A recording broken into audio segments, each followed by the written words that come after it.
శ్రీ విష్ణు రూపాయ నమ శివాయ. శ్రీ విద్య ప్రేక్షకులకి ఈరోజు స్వాగతం. మేషరాశి, సింహరాశి అలాగే ధనుసు రాశి వారికి ఈరోజు బాగుంది.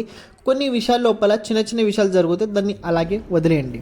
వృషభ రాశి, కన్యా రాశి అలాగే మకర రాశి వారికి ఈరోజు అంత అనుకూలంగా కనిపించట్లేదు. కొన్ని విషయాల్లో జాగ్రత్తగా ఉండండి. కొద్దిగా ఈరోజు ఒత్తిడి ఎక్కువగా కనపడుతుంది. ఆరోగ్యం జాగ్రత్తగా. మిథున రాశి, తులారాశి అలాగే కుంభరాశి వారికి కనుక చూసుకున్నట్లయితే ఈరోజు బాగుండబోతుంది. మనసు ఎలాంటి పనులు అయితే ఎక్కువగా కలిసి రాదు, కానీ ఏవైతే గతంలో మీరు అనుకున్నారో అవి ఈరోజు మధ్యాహ్నం తర్వాత జరిగే అవకాశాలు కనబడుతున్నాయి. కర్కటక రాశి, వృశ్చిక రాశి అలాగే మీనరాశి వారి కనుక చూసుకున్నట్లయితే ఈరోజు బాగానే చెప్పుకోవచ్చు. ప్రత్యేకంగా ఏదైనా విషయాల లోపల ఈరోజు బాగుంది, కానీ ఫ్యామిలీ విషయాల లోపల ఈరోజు అంత అనుకూలంగా అయితే కనిపించట్లేదు. ఖర్చుల పట్ల నియంత్రణ అవసరము. కొద్దిగా ఈరోజు భవిష్యత్తు గురించి కొద్దిగా మనసు దిగులుగా ఉంటుంది.